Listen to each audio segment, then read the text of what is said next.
Hey, what's up guys, Zen here. Today we're going to be going through my trades in June. I would consider June as my first actual trading month because I consciously thought to myself, okay, you had your fun on the stock market, time to take this seriously and track your performance. I spent April and May studying and I decided to start with dip buying because the logic made the most sense. It was very easy to spot and statistically it had the best risk to reward ratio from all the patterns that I studied. As you can see on my little calendar, I went into the month with about 4,000 ringgit and made almost 2,000 ringgit in gross profits.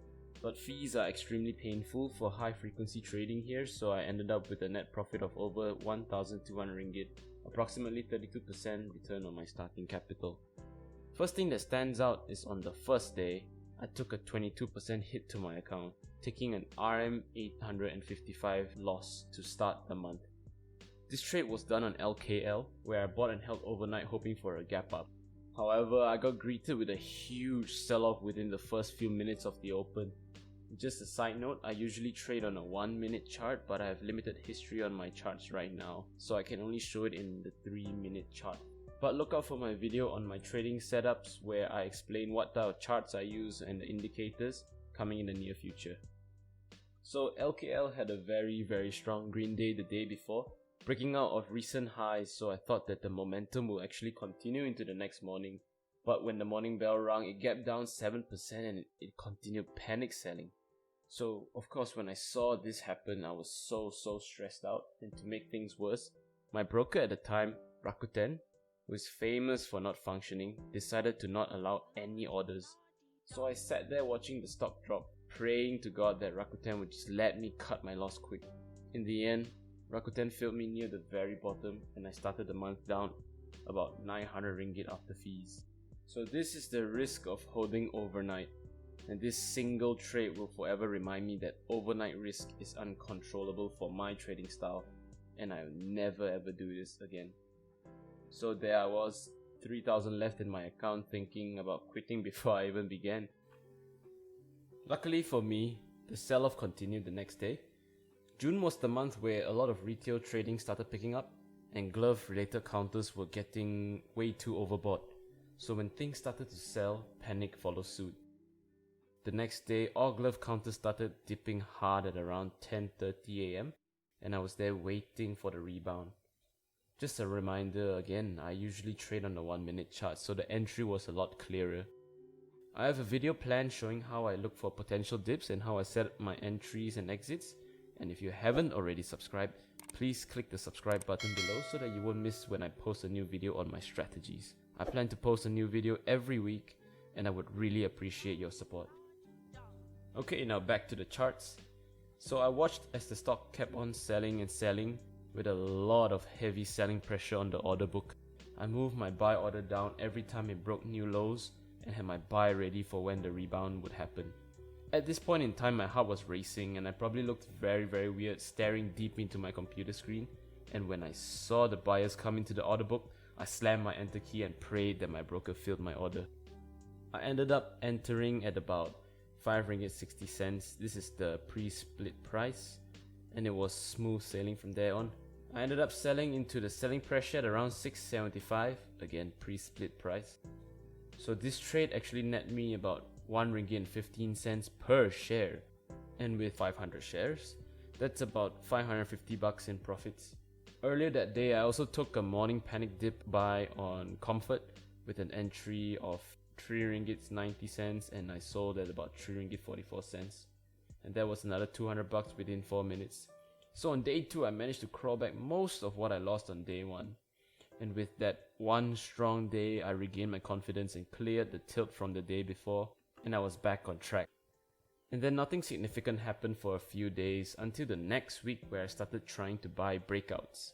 By breakouts, I'm referring to when a stock breaks above the high of the day with significant volume. So on Connect County, I managed to catch 2 breakouts over 2 days. The high of the day is marked by the green line for both trades. If you want to know how I catch these moves, again, do subscribe as I plan to release a video soon on all my strategies. Back then I had zero risk management, so each trade I took, I bought as many shares as my capital would allow. Things don't always work out though. I tried to buy a very ugly breakout again the next morning, but it failed and I cut my position fast. So by the end of the second week, I was seeing some good progress. I crawled out of my negative 1000 hole and I was up about 500 bucks. At this point, I wasn't trading much because I tried to be patient and wait for the patterns that I recognized. On Tuesday the next week, Pre-Stariang showed up on my screener, having climbed about 30% with over 10 million volume traded early in the morning. So I set my alerts near the day high and waited for the breakout in the afternoon.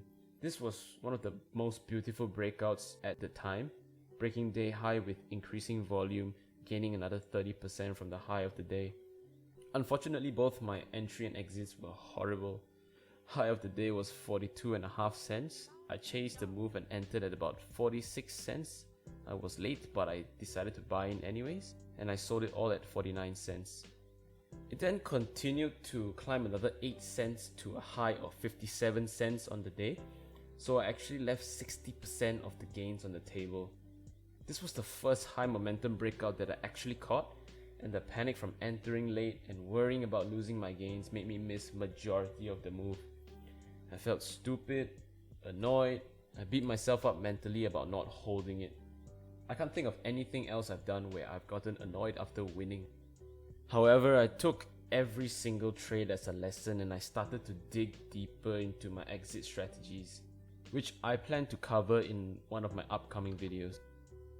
On Thursday and Friday, I tried to force some really stupid trades which gave back some gains to the market. I tried to buy this small morning sell-off on OpenSys, and as soon as I entered, the stock flushed on me. Luckily, I managed to sell before getting stuck. Another bad entry on Comac as well, buying near the top of a morning move rather than waiting for a consolidation and an afternoon breakout.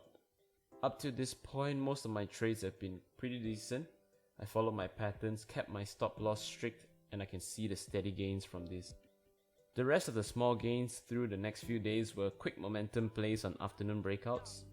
On the 26th Friday, I made 500 ringgit, but just because I made money doesn't mean I traded well.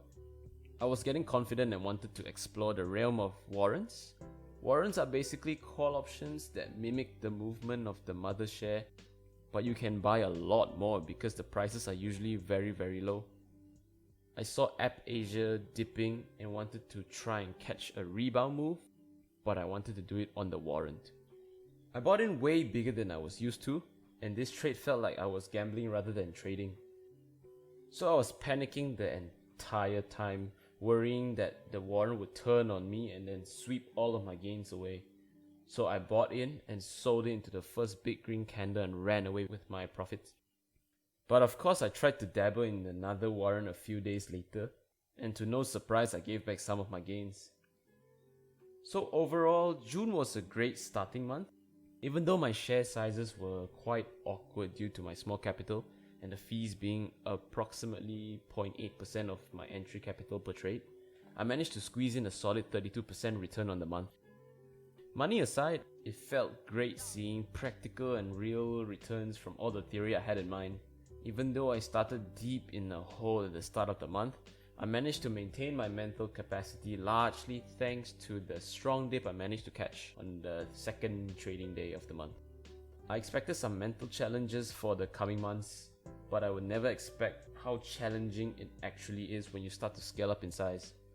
For July, I plan to scale up and do the exact same thing as I did in June, but things really do get harder the more money you put in. So here are some lessons that I compiled based on my journaling for June. It might sound quite basic, but it's always good to have a look back to be reminded of all the mistakes and the wins. So thanks for your time, guys. Thank you for watching my June recap. Let me know how you did in the comments below. Don't forget to subscribe so that you don't miss out on my next video. I plan to release a new video every week, so you really don't want to miss out. I hope this video helped you even in the slightest way, and if you know anyone who could be interested in learning about the stock market, please share this video with them. I really do appreciate all of your support. Take care and I'll see you in the next video.